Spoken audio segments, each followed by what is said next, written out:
Hi, I am Dr. Jan Whitesell. I am a family medicine physician here at Southeast Georgia Health Systems, and I have been employed with the health system for 16 years.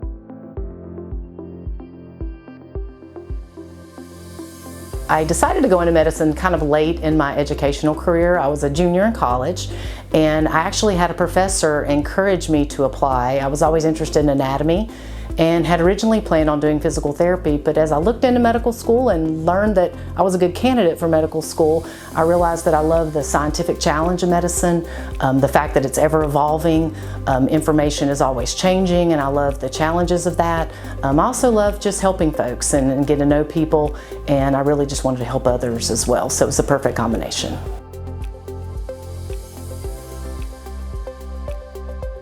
I love so many things about being a physician, but most importantly, and especially being family medicine, I love the relationships that you develop. Being in family medicine, you really get to do longitudinal care. So you get to know patients, you get to know them over many, many years. I have patients now that I've been seeing in the area for almost 20 years. And with that, I also get to see multiple generations of patients. So we get to really build a relationship together and work toward maintaining their health and really trying to impact their overall health as well.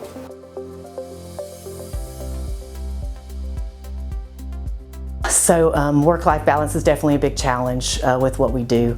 I kind of see it as a seesaw. Some days you're level, some days one side's higher than the other.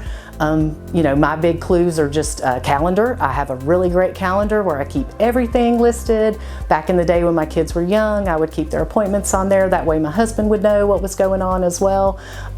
Also, it's support. Getting support from my husband's always been very supportive. He's very helpful, not afraid to pitch in around the house. Also, there were times where maybe I was going to miss something at school or miss a field trip, and luckily my parents live within an hour, so they would come up and kind of give me help. So really, I think it's just knowing when to ask for help and having that support team around you, and that really is what helps you, take care of things at work, but also take care of things at home as well.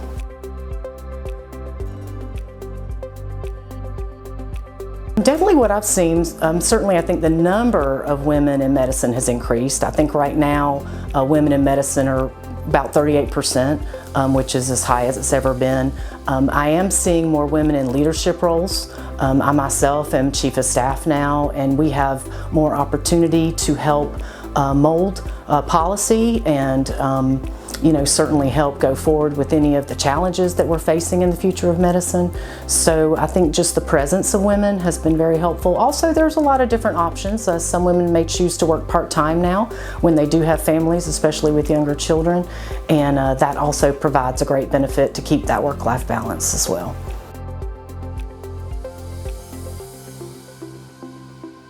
So many, honestly, but definitely it's just building the relationships, being able to see patients through good times and bad. But I also just love getting disease states under control, if that makes sense. So say I've got a diabetic patient, I'm going to see one later today who came in to me as a new patient and her diabetes was not controlled, and today I get to tell her that her hemoglobin A1C is perfect, that she's really done the work, and with medication and with that partnership between myself and my patients, we can get her on a healthy track and definitely improve her outcomes in the future.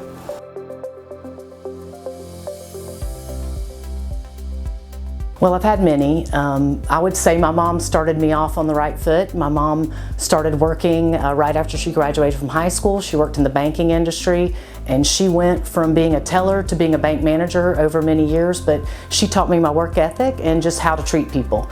And she always said, the golden rule, treat others like you want to be treated. So just emulating her has always given me that work ethic and that ability to, just get through the day and take care of things that you need to take care of.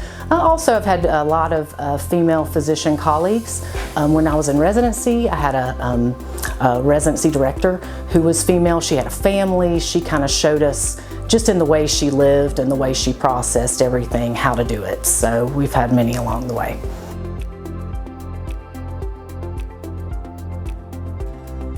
I would say first and foremost, know your worth and know that you have a lot to offer. Don't be afraid to voice your perspective.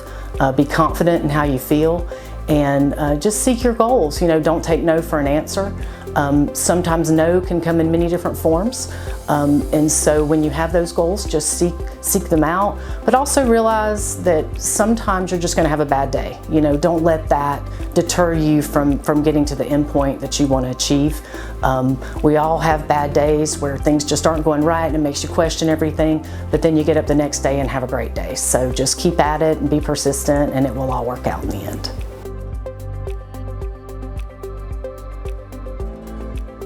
Certainly, first and foremost, I just want to improve my patients' overall health, you know, hopefully improve their longevity. I want them to know that I care about them and that a relationship that I have with them is very important to me, and that hopefully it will continue to impact their long-term health care and just help them and their generations to come. You know, we're not just trying to help today, we're trying to help tomorrow as well.